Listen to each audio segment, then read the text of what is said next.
Sayang, hari ini dokter Burhan akan datang. Aku akan melakukan terapi lagi dengannya. Gimana menurutmu? Tangan ini masih bergerak, melipat selimut dan merapikan tempat tidur. Tapi bibirku terkatup sempurna. Mendengar nama dokter Burhan, tiba-tiba saja ingatanku kembali pada saat-saat di mana aku dan dia belum menikah. Permasalahan waktu itu, kesalahpahaman waktu itu masih terekam jelas oleh benakku. Sayangku Alina, kok diam saja? Kamu keberatan? Ujar Adi kembali bertanya. Aku duduk di pinggir ranjang, melihat dia yang tengah menyisir rambutnya yang basah. Aku mendekat ke arahnya, mengambil sisir itu, lalu merapikan rambutnya. Aku tidak keberatan, tapi takut ada sesuatu dengan ini. Aku menyentuh dada bagian kiri. Adi paham maksudku. Dia meraih tanganku, lalu digenggamnya. Kamu temani aku. Jika ada kamu, dokter Burhan juga tidak akan menyuruh putrinya untuk memegangiku, ujarnya kemudian. Lagian ya, kenapa juga itu dokter harus bawa putrinya segala? Emang dia tidak punya kegiatan lain selain ngintilin bapaknya kerja? Sayangku, Kamila itu dokter juga, sama seperti dokter Burhan. Namun dia masih baru, masih harus butuh bimbingan ayahnya. Tahu banget kamu tentang dia. Udah kenal lama, ya? Aku melepaskan genggaman tangannya, lalu berjalan ke arah jendela, membuka gorden, membiarkan sinar matahari pagi masuk ke dalam kamar. Loh, kok malah jadi ngambek? Ya sudah, kalau istriku merajuk, aku batalkan saja terapinya. Enggak bisa dong. Iya, aku izinkan. Tapi kamunya jangan gatel. Jangan lihat Kamila, apapun keadaannya. Tundukkan pandanganmu. Siap Tuan Putri, ujar Adi memberikan hormat seperti tengah upacara bendera. Aku mencebik lalu keluar meninggalkan dia untuk melihat Safa. Mama sudah pulang subuh tadi karena pagi-pagi sekali ada acara di yayasan yang Mama dirikan dengan teman-temannya. Saat membuka kamar Safa, ternyata putriku masih terlelap. Aku pun melanjutkan aktivitas dengan membuat sarapan pagi pertama di rumah baru. Sebuah ide langsung muncul di kepalaku untuk membuat gorengan. Rasanya sudah lama aku tidak menikmati makanan favorit sewaktu jadi buruh pabrik dulu. Mau buat apa, Al? Tanya Adi saat aku tengah membuat adonan bakwan. Mau buat gorengan. Kamu suka bakwan? Aku balik bertanya. Sukalah, apalagi buatan istri. Duh, rasanya pasti kayak di surga. Ngaco, emang pernah main ke surga? Pernah, surga dunia. Kan sudah, tutur Adi membuat pipi ini memanas. Ingatan pun langsung kembali ke masa-masa aku dan dia yang sedang... tidak usah diucapkan pun semua orang juga sudah paham. Surga dunianya pengantin baru. Adi langsung tertawa menyadari perubahan rona wajah ini. Dia bahkan semakin menggodaku, membuat rasa malu semakin menjalar ke ubun-ubun. Diam Kak, aku batalin bikin gorengannya, ujarku mengancam. Oke, aku diam. Al, kamu tahu gak, kalau kamu dan aku itu sama seperti terigu dan air. Aku yang tengah mengaduk adonan langsung melihat ke arah Adi dengan kening yang mengkerut. Mau tahu gak persamaannya apa? Ujarnya lagi dan aku mengangguk. Sama-sama mudah menyatu. Aku memanyunkan bibir seraya mengulum senyum. Bohong, jika tidak bahagia digombalin di pagi hari oleh suami, ditemani dengan rayuan dan gombalan Adi. Satu piring bakwan pun sudah jadi. Aku menghidangkan makanan itu dengan satu gelas kopi, satu gelas teh tawar, juga susu untuk putriku yang baru saja bangun. Sekarang kami sedang menikmati sarapan di teras rumah, seraya menghirup udara segar di pagi hari. Assalamualaikum. Waalaikumsalam, ujarku bersamaan dengan Adi. seorang wanita datang dengan nampan di tangannya. "Mbak, Mas, saya tetangga sebelah rumah kalian, ingin berkenalan, biar kita bisa akrab," tutur wanita itu seraya memberikan nampan berisikan pisang goreng padaku. "Oh iya Mbak, mari masuk." Aku berdiri, ingin membawa tamuku untuk masuk ke dalam rumah. Namun dia menolak. Dia ingin tetap di sini. Dengan kok matanya melirik Adi terus. "Nama saya Maya, Mas," ujar wanita itu menjabat tangan suamiku dengan suara yang mendayu. "Dasar tetangga gatal," katanya mau kenalan. Tapi yang disalamin cuman Adi. "Saya Alina." Aku merebut tangannya yang terus memegang tangan suamiku. "Oh, Mbak Alina, nama masnya siapa?" Kembali wanita itu fokus pada Adi. "Adi," jawab Adi singkat. "Waktu itu aku pernah lihat masnya kesini, mau nyapa tapi malu." Sekarang sudah tinggal di sini ya? Kenapa tidak dari dulu tinggal di sini? Kan kita bisa kenal lebih akrab, Mas." Allahu Akbar. Rasanya gatal sekali tangan ini ingin menyeret wanita itu.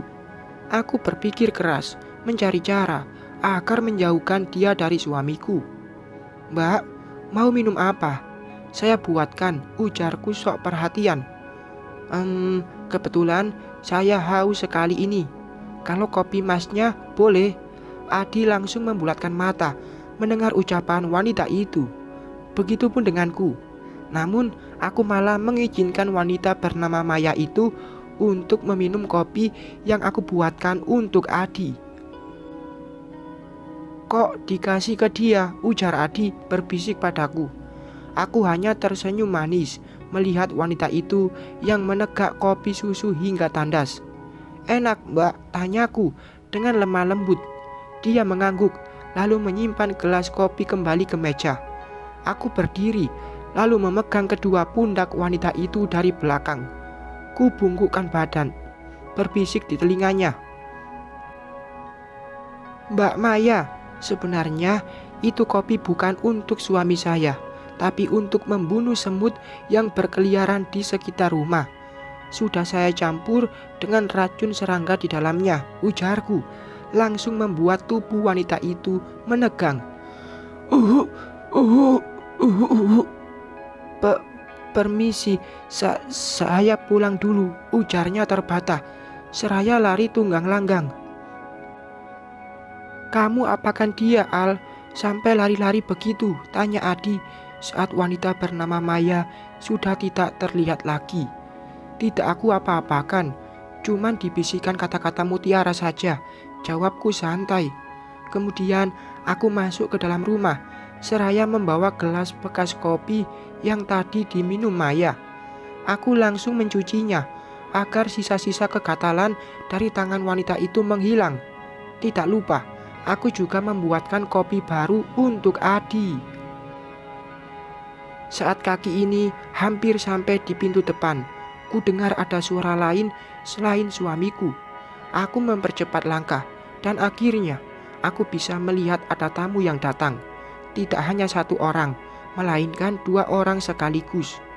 "Oh, ada tamu rupanya," ucapku seraya menyimpan gelas pada meja. Seorang pria seumuran papa, juga wanita muda, menoleh ke arahku. Beberapa saat, mata ini bersitatap dengan wanita yang waktu itu memeluk suamiku. Aku tersenyum padanya, seraya mengulurkan tangan. "Saya Alina, istrinya Adi," ucapku memperkenalkan diri. "Kamila," ucap wanita itu dengan lembut. Aku juga menjabat tangan Dokter Burhan. Berbasa-basi sebentar, lalu kami masuk ke dalam rumah untuk memulai terapi. "Maafkan saya, Pak Adi. Saya tidak bisa datang memenuhi undangan pernikahan Anda.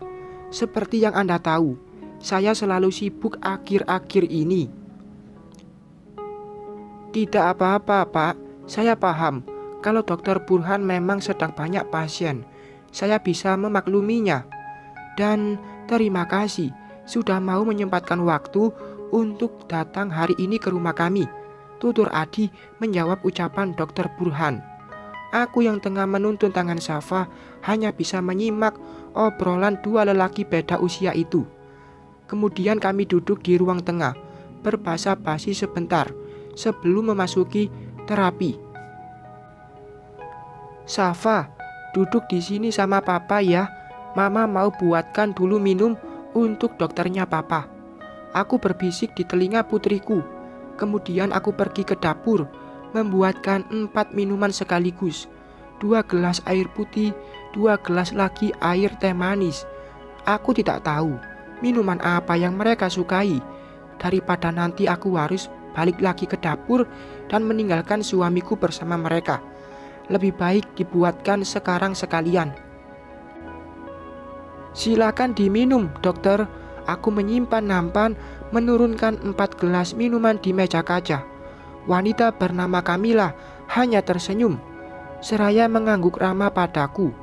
Entah kenapa, senyuman itu membuatku khawatir, takut jika suamiku akan tergoda. Karena dilihat dari jarak yang dekat seperti ini, ternyata Kamila sangat cantik. Bulu mata lentik dengan lesung pipi menambah kecantikan yang dia miliki. Aku merasa minder jika dibandingkan dengan wanita bergelar dokter itu. Dokter Burhan memulai terapinya. Dia menggerakkan kaki suamiku dari lutut hingga pergelangan kaki. Aku hanya menjadi penonton, seraya memperhatikan dengan baik apa yang dilakukan dokter itu. Aku akan menirukan gerakan sederhananya, lalu nanti bisa aku praktekkan pada Adi. Dengan begitu, Adi tidak akan terus-menerus bergantung pada dokter. Jika ada partner yang bisa membantunya terapi dengan mandiri. Sekarang coba Pak Adi berdiri. Mil, bantu Pak Adi, ujar Dokter Burhan.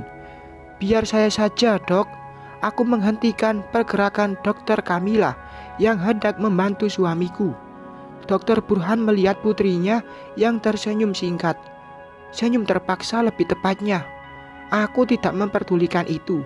Lebih memilih memeluk pinggang suamiku, membantunya berdiri dengan sebelah tangan Adi yang berada di pundakku. Tubuh Adi bergetar karena kaki yang menjadi penopangnya belum mampu berdiri tegak. Beberapa saat memaksa untuk berdiri, Adi terjatuh kembali pada sofa, membuatku ikut terjerembab bersamanya. Dokter Burhan tertawa, begitupun denganku dan Adi.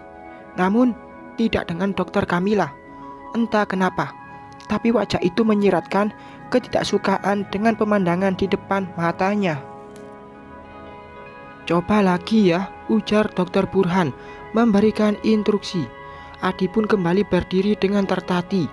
Aku masih setia di sampingnya, memeluk pinggang suamiku dengan erat. Beberapa kali mencoba, dan beberapa kali gagal. Terapi dihentikan. Dokter Burhan bilang, tidak boleh memaksakan. Biar sebentar, tapi harus rutin melakukan pergerakan. Saya lihat kemajuannya sudah lumayan dari terakhir kita bertemu. Saya harap Pak Adi mau rutin melakukan terapi, ucap Dokter Burhan kepada suamiku. Ya, tentu dokter. Saya sudah merasa lelah dengan kondisi seperti ini dan akan terus berlatih biar bisa segera lari, tutur Adi dengan diakhiri tawa. Saat mereka sedang asik berbincang, aku ke dapur untuk mengambil beberapa makanan ringan yang aku beli dari supermarket kemarin. Untuk suguhan juga untuk Safa yang senang ngemil. Jadi Pak Adi menikahi seorang janda? Aku menghentikan langkah saat pertanyaan itu dilontarkan seorang wanita dewasa yang ada di ruang tengah. Betul dok, jawab Adi. Kenapa? Maksud saya, kenapa tidak mencari pendamping hidup yang belum menikah atau istilahnya. Sengaja aku diam di tempat untuk mendengar pembicaraan mereka yang menurutku sudah melenceng dari pembahasan antara dokter dengan pasiennya. Masalah pribadi lebih tepatnya. Menurut saya, atau janda sama saja dok, karena zaman sekarang wanita yang belum pernah menikah belum tentu masih. Kan? Betul gak, Dokter Burhan? Adi melempar pertanyaan kepada ayah dari Dokter Kamila. Dokter Burhan yang mendengar itu hanya tersenyum simpul. Pria berambut putih itu mengambil satu gelas air putih lalu menegaknya hingga habis setengah. Betul sih, Pak Adi, tapi rasanya sayang sekali. Seorang Adhika Rawijaya, pengusaha muda, harus mendapatkan istri yang bekas pria lain, punya anak pula. Saya hanya bercanda ya, Pak Adi, ujar Dokter Burhan diakhiri dengan tawa. Adi pun ikut tertawa, tapi aku di sini merasa terhina. Semenjijikkan itukah seorang janda di mata Dokter Burhan? Hingga dengan sadar, dia membandingkan diriku dengan sebuah barang yang dia sebut bekas. Dengan menahan gejolak di dalam dada, aku melangkah ke arah mereka, menyimpan beberapa cemilan di atas meja, menyuguhkannya pada mereka. Silakan dinikmati, ucapku dengan hati yang sakit. Bekas, kata itu begitu membekas pula di ingatanku. Adi merangkul pundakku, memaksakan bibir ini untuk mengukir senyum yang hambar. Suasana menjadi hening antara kami. Sudah tidak ada yang mau saling bicara lagi. Hingga akhirnya Dokter Burhan dan putrinya pamit pulang. Adi mengantarkan kepergian mereka hingga ke depan pintu, tapi tidak denganku. Aku memilih diam bersama Safa yang tengah menikmati cemilannya. Sayang, aku menghindar dari Adi, lebih memilih memindahkan gelas ke atas nampan. Saat tangan ini mengambil beberapa bungkus cemilan, Safa mengambil satu gelas yang akan dia minum airnya. Jangan itu, cegahku. Itu bekas dokter. Nanti otakmu ikutan tidak sehat sepertinya. Lanjutku lagi, seraya mengambil gelas yang sudah berada di tangan Safa. Aku langsung membawa nampan itu ke dapur, setelah sebelumnya melirik Adi yang menatapku tidak mengerti. Tidak pahamkah dia jika aku tengah merasa kesal? Setelah di dapur, aku langsung mencuci gelas-gelas tadi dengan perasaan yang tidak menentu. Ada marah, kesal, sedih, berkecamuk dalam diri. Menyayangkan sikap Adi yang tidak sama sekali membelaku di depan Dokter Burhan tadi. Alina, kamu kenapa? Adi datang menghampiriku. Tidak apa-apa, jawabku ketus. Tidak apa-apa gimana? Wajah dan sikapmu tidak seperti biasanya. Kamu marah padaku. Aku diam, tidak menjawab pertanyaannya. Alina, jawab. Aku sedang bicara denganmu. Barusan kata-katamu pada Safa sangat kasar loh, ujar Adi lagi. Aku mematikan air kran, menoleh pada Adi yang tengah menatapku. Seraya menautkan jari-jarinya. Kasar? Bagian mana yang kasar? Tanyaku dengan bersidekap dada. Al, kamu kenapa? Kok jadi marah sama aku? Aku hanya memberitahumu, jika kata yang kamu ucapkan di depan Safa itu tidak tepat. Nanti dia menirukan ucapan orang tuanya, loh. Itu saja. Mas, kamu tuh bisa mengatakan ucapanku kasar, tapi tidak bisa menyangkal ucapan Dokter Burhan yang menghinaku. Aku istrimu, tapi tidak ada niatan darimu untuk membelaku tadi. Menghinamu? Kata-kata mana yang membuat dirimu terhina? Alina, sayang, aku tahu kamu cemburu dengan Kamila. Tapi bisa kamu lihat kan, tadi aku tidak sama sekali ngapa-ngapain dengan dia. Ini bukan masalah cemburu, Mas. Kamu tidak membelaku saat Dokter Burhan mengatakan, aku ini bekas pria lain, ujarku, langsung pergi meninggalkan Adi. Aku masuk ke dalam kamar, melewati Safa yang hanya melihatku dengan sekilas. Aku membanting tubuh ini pada ranjang, menyusupkan wajah pada bantal. Suara gerak kursi roda terdengar olehku. Aku tahu, Adi mengikutiku ke sini, namun aku abaikan. Aku semakin menenggelamkan wajah, enggan melihat dia. Alina, panggilnya. Sama sekali aku tidak tertarik untuk mengangkat wajah. Alina, Dokter Burhan tadi hanya bercanda. Sayang, dia tidak bermaksud untuk menghinamu. Lagian aku memang benar bekas pria lain. Aku memang bekas. Tapi kenapa kamu mau menikahiku? Kenapa kamu tidak mencari wanita lain yang belum tersentuh laki-laki lain? Alina, aku diam menatap dia dengan dada yang naik turun. Sama sepertiku, Adi pun diam dengan pandangan yang lekat padaku. Dia menggerakkan kursi rodanya untuk semakin dekat denganku yang masih tengkurap di pinggir ranjang. Al, ucap Adi menggapai tanganku. Aku menghindar, mengentakkan tangan dia dengan kasar. Namun Adi terus berusaha hingga akhirnya dia berhasil mengukungku dengan tangan besarnya. Al, aku minta maaf. Aku tidak bermaksud untuk menyakiti hatimu. Sayang, lihat aku, ujar Adi menyibak rambut yang menutupi wajah. Aku semakin menenggelamkan wajah yang mungkin sudah basah oleh air mata. Aku tidak menyangka baru beberapa hari menjadi istri Adi sudah mendapatkan bentakan yang tidak sama sekali aku khayalkan sebelumnya. Memang tidak kencang, tapi mampu membuatku sakit hati. Sayang, dengarkan aku. Aku mau menikahimu karena rasa cinta dan kasihku yang besar padamu. Aku juga yakin jika kamu akan menjadi pendamping yang baik untukku. Oke, aku salah. Tidak menyangkal ucapan Dokter Burhan tadi. Aku salah, tidak membelamu. Maafkan aku. Tapi harus kamu tahu, aku tak mempersalahkan dirimu, bekas atau apalah itu istilahnya. Saat aku memilihmu, mengucapkan ijab kabul, saat menjabat tangan walimu, berarti aku sudah menerima semua baik buruknya dirimu. Tolong, jangan hanya karena satu kata merusak ribuan kata cinta yang ingin aku susun indah untukmu.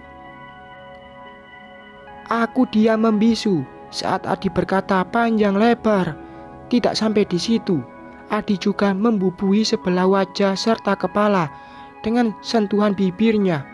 Aku masih bergeming, berpikir ulang dengan apa yang terjadi sekarang ini. Benarkah hanya Adi yang salah atau aku juga yang terlalu terbawa perasaan? Sayang, ayo dong jangan marah. Coba lihat aku. Katakan apa yang harus aku lakukan untuk menebus kesalahanku ini. Coba tatap aku, sayang, ujar Adi terus membujuk. Leherku sudah mulai pegal karena terus dengan posisi seperti ini. Ingin bangun tapi gengsi. Tidak bangun, sesak napas. Ais, aku serba salah. Hening, tidak ada lagi suara Adi yang membujukku. Dia sudah keluar dari dalam kamar saat Safa putriku memanggilnya. Aku mengangkat kepala, seraya beringsut duduk. Jujur saja, aku masih kecewa pada dia yang tidak membelaku di depan dokternya tadi. Entah rasa tak enak hati atau karena memang tidak peduli. Namun menurutku itu sudah keterlaluan. Aku menyayangkan sikap Adi, juga ucapan seorang dokter yang tidak menggambarkan kecerdasan yang dimilikinya.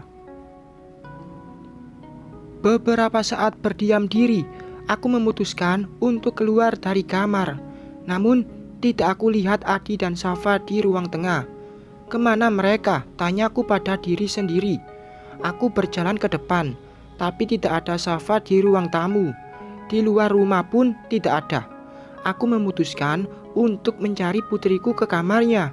Saat aku membuka pintu kamar, ternyata benar saja dia ada di sana bersama Adi. Suamiku tengah mendandani putriku. Jika kulihat, sepertinya Safa baru saja selesai mandi. Terlihat ada handuk yang teronggok di kasur, juga bedak tabur miliknya yang masih berantakan di sana.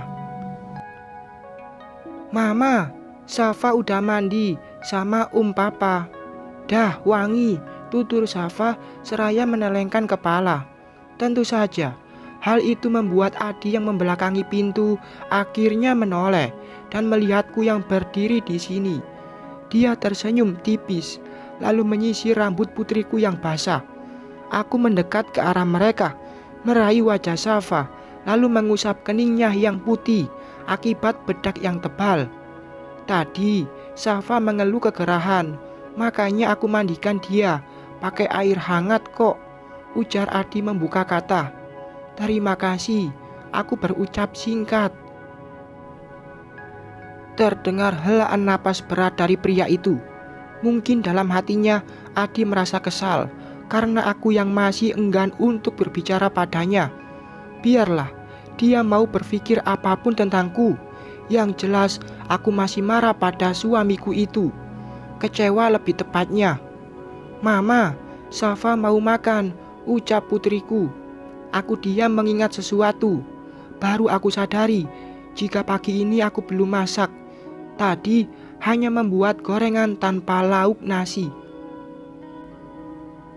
Tunggu sebentar ya, Mama masak dulu, ucapku pada Safa. Tidak usah masak, tadi aku sudah pesan makanan lewat aplikasi. Sudah tiba juga kok. Yuk, sekarang kita makan, ujar Adi, membuat Safa senang. Pria itu berpindah duduk dari ranjang ke kursi roda, diikuti Safa yang langsung duduk di pangkuan Adi. Kemudian mereka berdua keluar dari kamar. Aku tidak langsung mengikuti mereka, memilih membersihkan sisa-sisa bedak di ranjang Safa, juga menggantung handuk yang teronggok tak beraturan. Setelahnya, aku keluar dari kamar dan langsung disuguhkan harum wangi dari masakan yang Adi beli. Sini sayang, tadi aku pesan sup daging dan tangkar, kesukaan kamu, tutur Adi. Aku tidak langsung menjawab. Diam berdiri di belakang sofa, seraya berpikir. Jika menolak, sayang sekali, karena perutku memang sudah merasa lapar. Sup di atas meja juga sangat menggoda. Tapi, jika aku langsung mau, berarti aku dan dia baikan. Al, ayo makan, ajak Adi lagi. Ya sudah, kalau kamu tidak mau makan, aku juga tidak akan makan. Adi menyimpan sendok yang sudah berisi nasi. Dia menyingkirkannya, lalu mengambil laptop dan membukanya. Simpan laptopnya, kita makan, ujarku akhirnya. Aku kalah dan mengalah. Tidak mungkin aku membiarkan perutku keroncongan. Tidak tega juga harus melihat dia bekerja dengan perut yang hanya diisi gorengan. Adi tersenyum senang. Buru-buru dia menyimpan laptopnya, lalu meraih piring yang tadi dia singkirkan. Suapan pertama dia berikan untukku, kemudian baru dia mengisi perutnya setelah memastikan aku menelan makanan darinya. Sedangkan Safa, putriku, sudah melahap makanannya dengan rakus. Ibu macam apa aku ini yang malah mengurusi sakit hati, lalu membiarkan putrinya kelaparan. Maaf, ucapku, membuat Adi menghentikan kunyahannya. Adi menggelengkan kepala. Aku yang harusnya minta maaf, karena aku yang tidak bisa menjaga perasaanmu. Maafkan aku ya, ucapnya, seraya mengusap sebelah pipiku dengan lembut. Aku mengangguk lemah, mencoba melupakan apa yang terjadi tadi. Rasanya tidak elok saja, baru beberapa hari menikah, tapi sudah ada masalah. Bersambung.